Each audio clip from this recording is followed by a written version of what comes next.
Am Nachmittag hatte Charlie Englisch-Nachhilfe. Der Typ, der ihr die zusätzlichen Stunden erteilt, ist zwar nett, aber interessanter sind die unregelmässigen Verbformen wegen dem auch nicht geworden. David hat der Schüler aus der Johanna ihrer Klasse geheissen. Aber wegen seiner tadellosen Aussprache haben ihm alle nur Oxford Dave gesagt. Weil so schönes Wetter war, haben die beiden eine spazierende Englischstunde gemacht. Und oh Wunder, Charlie hat sich so die unregelmässigen Verben viel besser merken. Very good, Charlie. To go?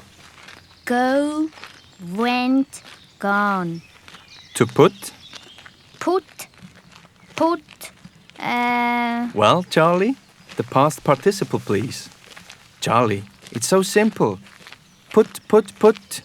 Musst nur an ein Huhn denken. 1a. Okay, Schluss für heute. Danke vielmals. Hey, komm, ich zeige dir noch unser ältestes Ruderboot.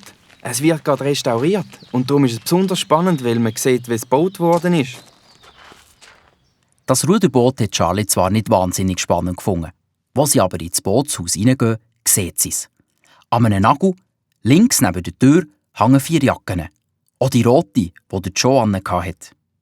Die ganze Bande hat sich um die Einzelteile vom Joe im Aussenbordmotor verteilt und dran herumgeschraubt.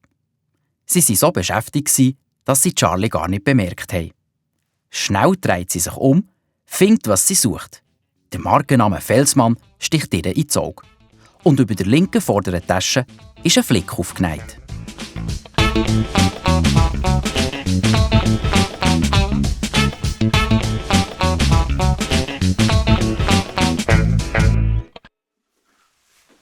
Bist eigentlich wahnsinnig, Charlie. Was hättest du gemacht, wenn der Typ dich verwitscht hätte? Der ist doch unberechenbar. Das hat Delia gesagt.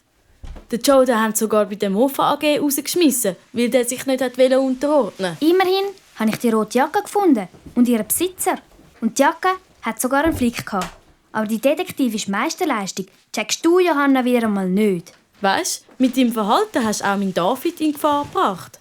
Jetzt kannst du aber mal bremsen, Johanna. Du übertreibst masslos. Der Joe ist doch nur halb so schlimm wie sein Ruf. Der hat halt seinen eigenen Kopf und lässt sich nicht so viel sagen. Aber wegen dem ist er noch lange kein gemeingefährliches Monster. Und woher willst du das wissen, du Schlaumeier?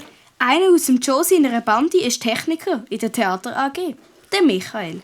Er hat mir erzählt, dass der Joe nur darum einen schlechten Ruf hat, weil er sich von niemandem etwas sagen lässt.